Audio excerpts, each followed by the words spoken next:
The construction site near your place went quiet one morning. No crews showed up, no noise filled the air, no equipment ran through the day. A few weeks later, your landlord sent the rent renewal notice. The number was higher than before.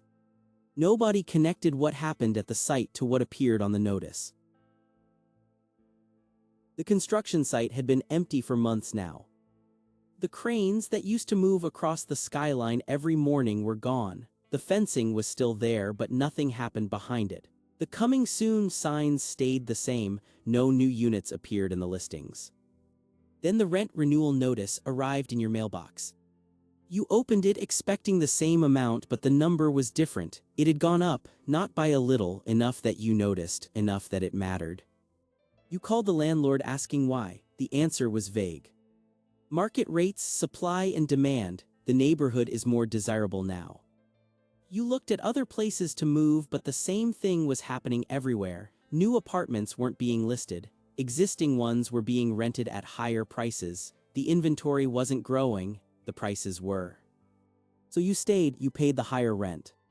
But something about the timing bothered you.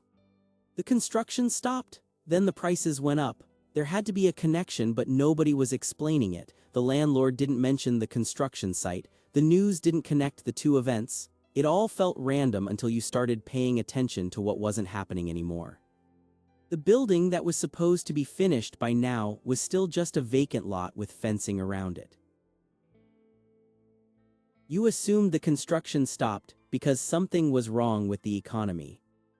Maybe the developer ran out of money, maybe the market cooled down, maybe they were waiting for interest rates to drop. These were the explanations that made sense sitting in your apartment. But the demand for a place to live didn't stop. People still needed somewhere to go, families were still moving into the city, young professionals were still looking for apartments. The need didn't disappear. So why did the building stop? The answer was simpler than an economic downturn, but harder to see from the outside. Construction sites in America have crews. Those crews are made up of framers, plumbers, electricians, roofers, concrete workers.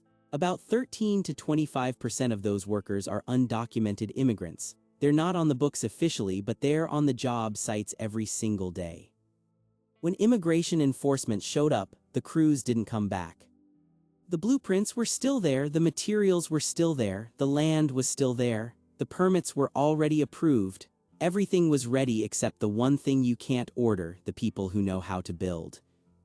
Think of it like a restaurant without a head chef. The kitchen is fully equipped, the ingredients are delivered daily, the dining room is full of customers waiting to be served. The reservation book is completely booked, but the chef isn't there anymore, nothing gets cooked, nothing gets served. The restaurant stays open but produces nothing. The problem isn't the equipment or the ingredients or the demand. The problem is that the person who turns raw materials into a finished product is gone. The construction site was the same. The machinery could sit idle, the materials could wait, but the specialized labor that transforms an empty lot into a finished building couldn't be replaced by a phone call or a higher wage. It was missing, and without it, the site went silent.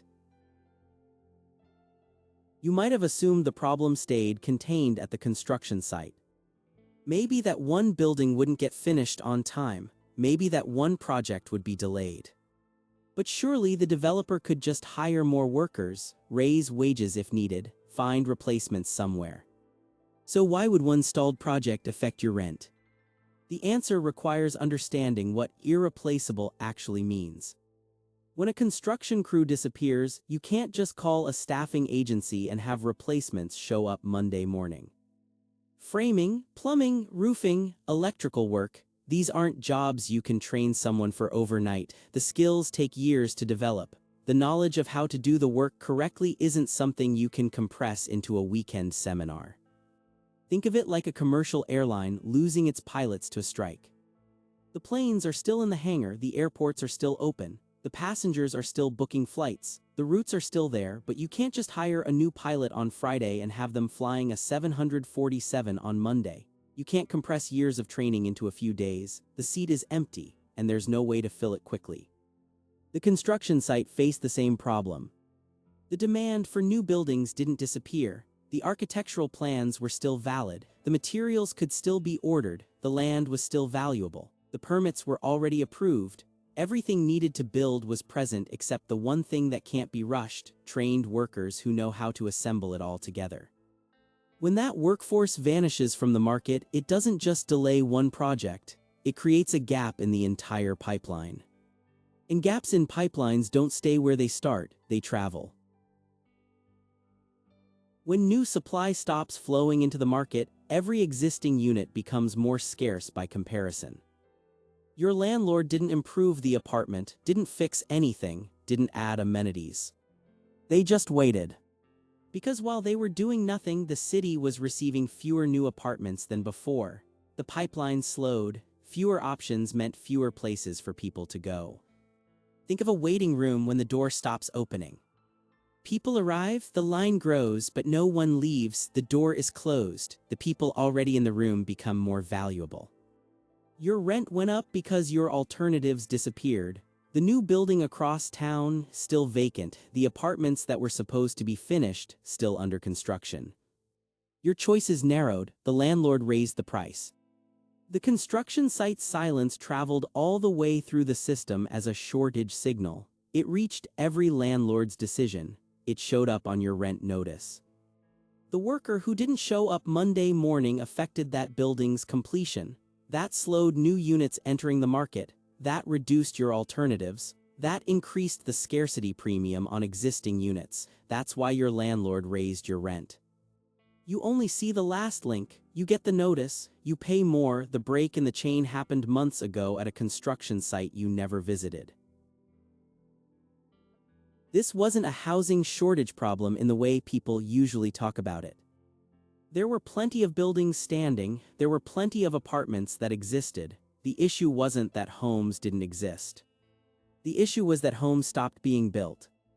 A crew disappeared from a job site on the other side of town. That job site never finished its work. The unfinished home never materialized, but that unfinished home traveled through the entire system. It reached your neighborhood. It arrived at your apartment building. It showed up on your rent notice. The rent didn't go up on its own. It was signaling that something in the pipeline had stopped. The pipeline wasn't broken. Nothing was physically wrong with the construction sites or the materials or the plans. The pipeline had a gap where workers used to be. Think about how water flows through a system of pipes. The water moves from one place to the next, following the path that's been built for it. If a valve closes somewhere upstream, the pressure changes everywhere downstream, not because the downstream pipes changed, but because the flow was interrupted at the source. The construction system worked the same way. New apartments were the flow, the construction crews were the valve. When the valve closed, the flow stopped. The pressure changed everywhere else. Landlords felt it, renters felt it, people looking for new places felt it. But they didn't see the valve that had closed. They only saw the result: higher rents, fewer options, tighter markets. The connection ran like this. Deportations happened, construction crews disappeared, job sites went silent, new apartments stopped being completed, the supply of available housing stopped growing, existing apartments became scarcer, landlords raised prices, renters paid more. It wasn't a chain of separate events, it was a continuous current. The silence at one construction site flowed through every decision made afterward. Every landlord who raised rent was responding to the same signal. Every renter who paid more was experiencing the same disruption. Every person who couldn't find an apartment was facing the same shortage.